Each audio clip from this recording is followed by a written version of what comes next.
Second chapter the outbreak of the revolution. Louis 16 जो है, अभी हमने पिछला सेक्शन जो था उसमें ये पढ़ लिया कि उनको जो है टैक्सेस क्यों बढ़ाने पड़े। अब आप ये सोचो कि उनने ये किया कैसे। जो फ्रांस की ओल्ड रेजिम थी उसमें मोनार्क यानी जो राजा है उसके पास इतनी पावर नहीं थी कि वो अपनी मर्जी से टैक्सेस को लगा सके, बल्कि क्या करना पड़ता था, उसे एस्टेट जनरल्स की मीटिंग बुलानी पड़ती, फिर उसके बाद जाके प्रपोजल्स जो है पास किए जाते थे नए टैक्सेस के। तो ये जो एस्टेट्स जनरल थी एक पॉलिटिकल बॉडी थी जिसमें 3 एस्टेट्स जो है वो अपने रिप्रेजेंटेटिव्स को भेजते थे, जबकि मोनार्क के पास क्या पावर थी कि वो ये डिसाइड कर सकता था कि कब मीटिंग जो है इस बॉडी की बुलानी है। तो जो पिछली बार मीटिंग बुलाई गई थी वो 1614 में बुलाई गई। 5 मई 1789 को लुईस 16 ने असेंबली बुलाई स्टेट्स जनरल की, ताकि प्रपोजल्स जो है नए टैक्सेस के लिए पास किए जा सके। एक बहुत ही बड़ा हॉल जिसको खूब सुंदर अट्रैक्टिव बनाया गया था, या वो बहुत अट्रैक्टिव था वर्सेल्स के अंदर, वहां पर जो है डेलीगेट्स को होस्ट करने के लिए तैयारियां की गई। तो फर्स्ट और सेकेंड एस्टेट्स थे, उन्होंने लगभग 300 रिप्रेजेंटेटिव्स भेजे। तो कैसे बैठ गए थे, जो रोज लगाई गई थी दोनों तरफ, उसमें जो है एक दूसरे की तरफ मुंह करते हुए वो लोग बैठ गए थे, जैसे दरबार होता है। वहीं 600 मेंबर्स जो है थर्ड एस्टेट के आए थे, लेकिन उन्हें कहां खड़ा होना पड़ा, पीछे की तरफ। थर्ड एस्टेट जो है, अब उसमें इस बार कौन लोग ज्यादा थे, जो ज्यादा संपन्न और पढ़े लिखे लोग थे। पीजेंट्स हो, आर्टिसंस यानी कारीगर हो, विमेन हो, इन सब की एंट्री अलाउड नहीं थी असेंबली के अंदर। ये जो थर्ड एस्टेट वाले थे, ये जो भी दुख दर्द थे, जो भी डिमांड्स थी, उनकी एक लगभग लिस्ट होगी। 40,000 लेटर्स लेकर वो प्रतिनिधि अपने साथ उस असेंबली में आए थे। वोटिंग जो थी एस्टेट जनरल में पहले जो आती थी, हो रही थी, वो इस सिद्धांत पर बेस्ड थी हर एस्टेट का एक वोट। इस टाइम भी लुईस 16 ने जो है यही करने की कोशिश करी कि जैसे होता आ रहा है वैसे ही करा जाए। पर जो मेंबर्स थे थर्ड एस्टेट की, उन्होंने डिमांड रखी कि नहीं, इस बार वोटिंग जो है वो असेंबली एज अ होल पूरी कंडक्ट कराई जाएगी, जहां हर मेंबर जो है वो अपना एक वोट देगा। ये जो है उन डेमोक्रेटिक प्रिंसिपल्स में से एक है जो फिलोसफर्स जैसे रूसो थे, उन्होंने अपनी बुक द सोशल कॉन्ट्रैक्ट में लिखे थे। वही डेमोक्रेटिक प्रिंसिपल यहां पे अपनाया गया, पर किंग ने जो है प्रपोजल को रिजेक्ट कर दिया।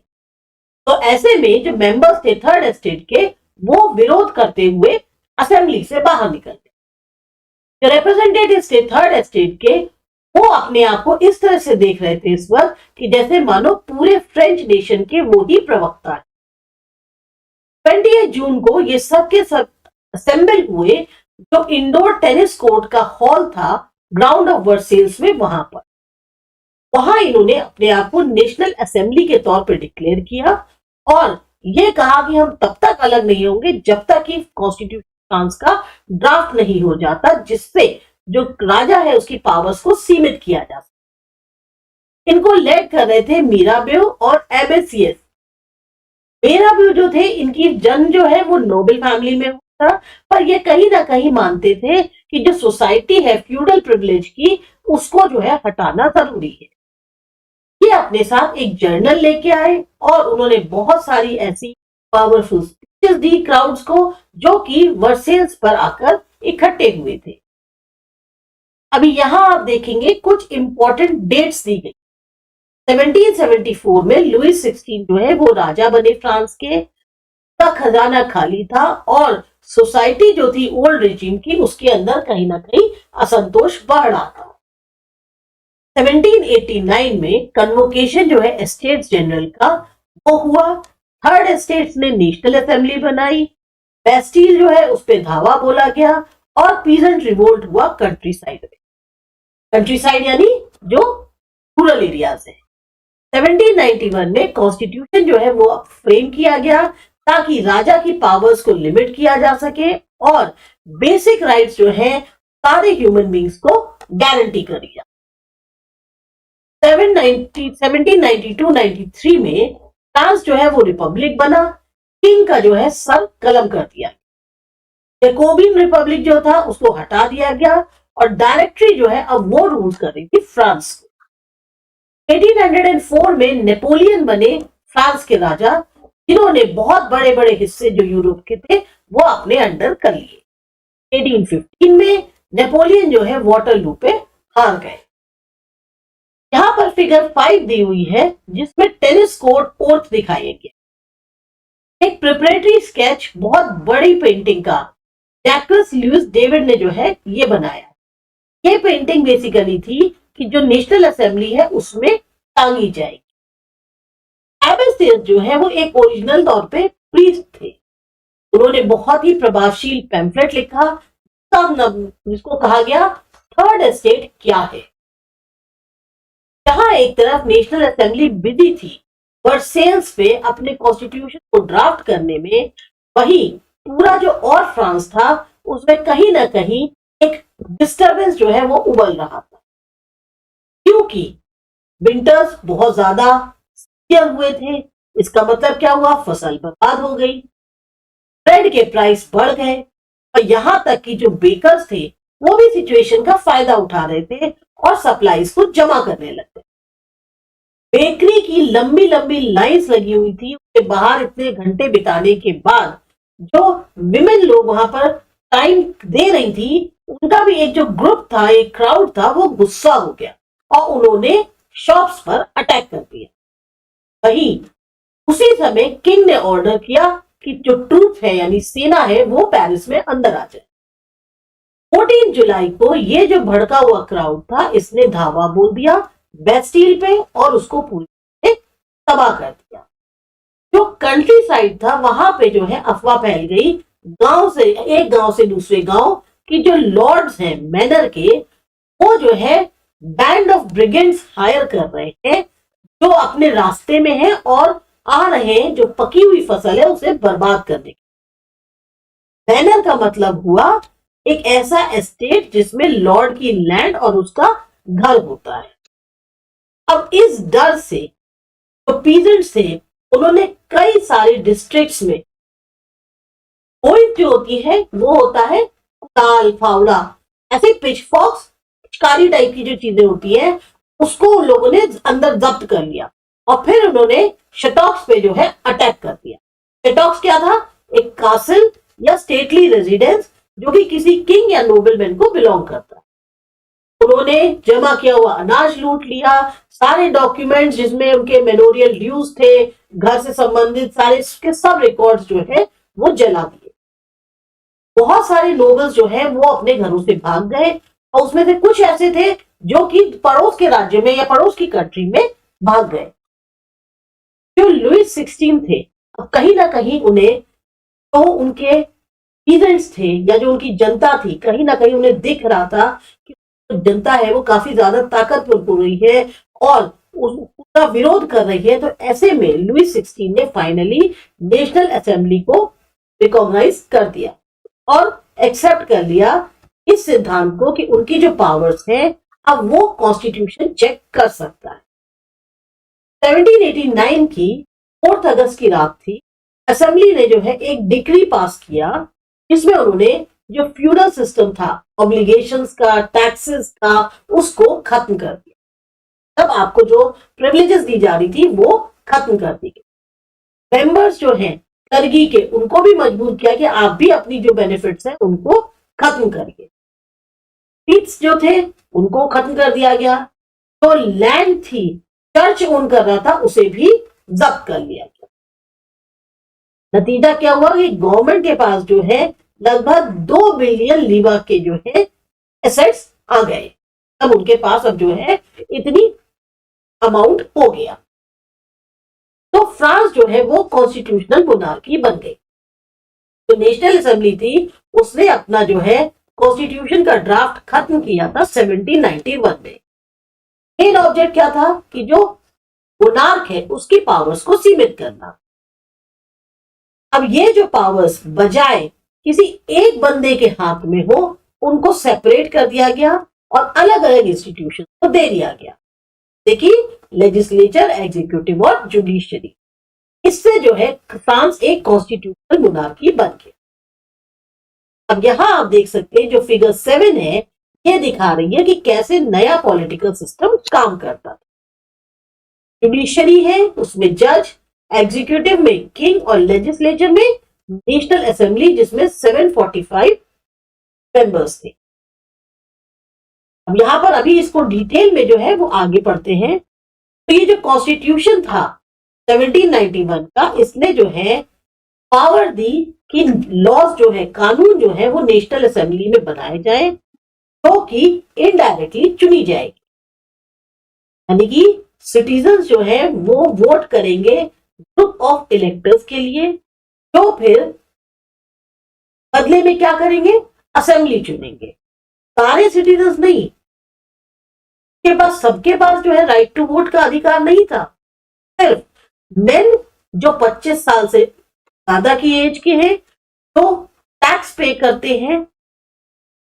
टैक्स भी कितना, लगभग 3 दिन की जो लेबर की तनख्वाह होती है उसका जो टैक्स पे करते हैं, उनको स्टेटस दिया गया एक्टिव सिटीजन, और वो वोट डालने के अधिकारी बने। बचे हुए जो मेन और विमेन थे, उनको जो है एक पैसिव सिटीजन के तौर पे मान लिया गया। पैसिव का मतलब हुआ वो नागरिक जो उनकी ये जो क्वालिफिकेशंस रखी गई थी उसमें सही नहीं बैठ रहे, उनको जो है पॉलिटिकल राइट से अलग रखा गया। इलेक्टर के तौर पे क्वालिफाई होने के लिए और फिर असेंबली का मेंबर बनने के लिए सबसे पहले जो भी आदमी है उसे हाईएस्ट ब्रैकेट में होना होगा टैक्स पेयर, तभी आप जो है आइदर इलेक्टर के तौर पे लड़ सकते हैं या आप मेंबर बन सकते हैं असेंबली का। अब यहां दी गई है फिगर 8, जिसमें डिक्लेरेशन दिया है rights of men and citizen, जो कि पेंट करी गई थी आर्टिस्ट ले बार्बियर से 1790 में। जो फिगर है राइट पे वो रिप्रेजेंट करती है फ्रांस को, और जो फिगर लेफ्ट पे है वो सिंबलाइज करती है लॉ। कॉन्स्टिट्यूशन की जो शुरुआत हुई वो डिक्लेरेशन से हुई rights of men and citizen के।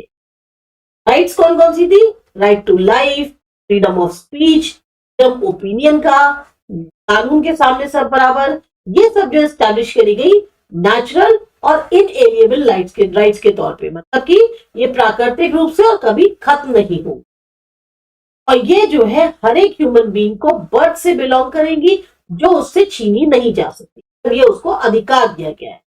अब स्टेट जो है उसका कर्तव्य बनता है कि ये जो सिटीजन की नेचुरल राइट्स है उसको वो प्रोटेक्ट करे। के बाद आपका यहां पर सोर्स सी और सोर्स बी दिया हुआ है। ये जो सोर्स बी दिया है उसमें क्या बताया गया है कि जो रिवॉल्यूशनरी जर्नलिस्ट थे, इनका नाम था जीन पॉल मारात, उन्होंने अपने न्यूज़पेपर में कमेंट किया, आर्मी द पीपल, जो फ्रेंड ऑफ द पीपल वाला जो इनका न्यूज़पेपर था, पे उन्होंने एक कमेंट दिया जिसमें उन्होंने उस कॉन्स्टिट्यूशन की जो कि नेशनल असेंबली ने ड्राफ्ट किया था उसको कहीं ना कहीं उन्होंने क्रिटिसाइज किया। उनका कहना था कि जो लोगों का रिप्रेजेंटेटिव होना चाहिए उसकी जो जिम्मेदारी है वो तो आपने अमीरों को दे दी है। तो मतलब क्या है, जो गरीब हैं या जो शोषित लोग हैं वो कभी भी शांतिपूर्ण तरीकों से अपनी स्थिति को नहीं सुधार पाएंगे। उनका यह कहना था कि साफ साफ देखने को मिलता है कि किस तरीके से कानून को बनाने में जो पैसा है उसका कितना बड़ा हाथ होता है, कितना बड़ा प्रभाव होता है। लेकिन साथ ही साथ उन्होंने ये भी वार्न किया कि कानून जो है ये तभी तक टिके रहेंगे जब तक जनता उनको मानती रहेगी। अगर जनता जो है, जब पुराने और जो रईस लोग थे उनको उनके अत्याचार को उससे खुद को आजाद कर लिया, ये भी हो सकता है कि वो अमीर वर्ग जो है अगर उनके साथ ही शोषण करेंगे तो वो उनसे भी छुटकारा पा लेंगे। तो बेसिकली ये जो सोर्स है उसमें ये बताने की कोशिश की है कि जो फ्रांसीसी एक तरीके से जो क्रांति हुई, फ्रेंच रेवोल्यूशन जो है, उसका मेन जो मोटिव था वो था खाली राजा या रईसों के खिलाफ नहीं था, बल्कि उन जो वेल्दी लोग थे उनके खिलाफ भी था, जो कानून और व्यवस्था को अपने लाभ के लिए या अपने फायदे के लिए इस्तेमाल कर रहे थे। ये एक तरीके की उन्होंने वार्निंग दी थी कि अगर इस तरीके का फाइनेंशियल जस्टिस जो है वो चलती रही, कंटिन्यू रही, तो हो सकता है कि जनता जो है वो दोबारा से विद्रोह कर दे। अब है source C, declaration rights of man and citizen का। इंसान जो है वो जन्म से ही स्वतंत्र और समान अधिकारों के साथ पैदा होता है और वो उसके साथ जीवन भर रह सकते हैं। दूसरा था कि जो एम था हर पॉलिटिकल एसोसिएशन का, वो ये था कि जो भी नेचुरल और इनएलिएनेबल राइट्स है इंसान की, वो संरक्षित करे, यानी कि उसकी आजादी, उसकी प्रॉपर्टी, उसकी सुरक्षा और उसको प्रताड़ना से बचाना। जो सोवरेनिटी है उसके जो सोर्सेज हैं सब सोवरेनिटीज के, वो नेशन के हाथ में होते हैं। मतलब क्या हुआ कि जो संपूर्ण सत्ता है उसका जो मेन सोर्स है वो कौन है? तो जनता है। कोई भी ग्रुप या इंडिविजुअल अपनी अथॉरिटी को एक्सरसाइज नहीं कर सकता जब तक जनता जो है उसको अनुमति ना दे। लिबर्टी में जो है वो पावर आती है जो आप कर सकते हैं, यानी छूट आपको दी गई है, आप तब तक अपनी पावर को एंजॉय कर सकते हैं जब तक वो दूसरों को नुकसान ना पहुंचा रही। लॉ यानी जो कानून है उसके पास ये अधिकार है कि वो सिर्फ उन्हीं एक्शंस को रोकेगा जो समाज के लिए हानिकारक हो सकते। लॉ जो है एक तरीके का माध्यम है, जो जनरल विल है उसको एक्सप्रेस करने का तरीका है। सारे सिटीजन्स के पास अधिकार है कि वो पार्टिसिपेट करें इफ बनने में, पर्सनली या अपने रिप्रेजेंटेटिव के माध्यम से। सारे जो नागरिक हैं वो उसके सामने बराबर है।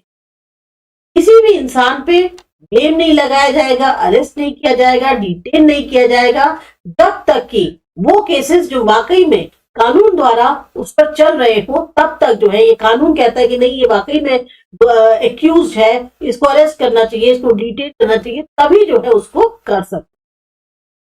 हर नागरिक फ्रीली बोल सकता है, लिख सकता है, प्रिंट कर सकता है। उसको रिस्पॉन्सिबिलिटी लेनी होगी अगर इस तरह की जो छूट है उसका कहीं ना कहीं कोई फायदा उठाता है, खासतौर से वो केसेस जो कानून द्वारा बताए गए हैं। मेंटेनेंस जो पब्लिक फोर्स की है या जो खर्चे हैं एडमिनिस्ट्रेशन के लिए एक कॉमन टैक्स लगाया जाएगा। ये जो है बराबर से सारे सिटीजन्स पर होगा, उनके अपने साधन के अकॉर्डिंग। क्योंकि प्रॉपर्टी एक सीक्रेट और इनवॉल्युबल राइट है, तो कोई भी उससे महरूम नहीं रह सकता जब तक कि एक लीगल तौर पर एस्टैब्लिश की हुई पब्लिक नेसेसिटी जो है उसको जरूरत नहीं पड़ती। उस केस में कंपनसेशन जो है एडवांस में देना होगा। मतलब आप प्रॉपर्टी यूज ले सकते हैं लेकिन तब भी आपको उसको बदले में कंपनसेशन देना होगा। तो ये आपका है सोर्स सी। अब यहां देखते हैं पॉलिटिकल सिंबल्स को जो बताया गया है। मेजॉरिटी जो मेन एंड वुमेन की थी 18th सेंचुरी में, वो पढ़ लिख नहीं सकती, तो इमेजेस और सिंबल्स का इस्तेमाल किया जाता था बजाय प्रिंटेड वर्ड्स के, ताकि अपने जो आइडियाज हैं जो काफी ज्यादा महत्वपूर्ण है उनको बताया जा सके, कम्युनिकेट किया जा सके। तो जो पेंटिंग थी ली बार्बियर की, उसमें बहुत सारे ऐसे सिंबल्स का इस्तेमाल किया गया है जो बताए कि डिक्लेरेशन जो राइट्स का है उसका मेन कंटेंट क्या है। अब इन सिंबल्स को पकड़ने की कोशिश करते हैं। पहले क्या दिखाया गया, एक टूटी हुई चेन। चेन्स जो है बेसिकली किस लिए यूज करी जाती थी? स्लेव्स को बांधने के लिए। ब्रोकन चेन का मतलब क्या हुआ कि वो जो है आजाद है।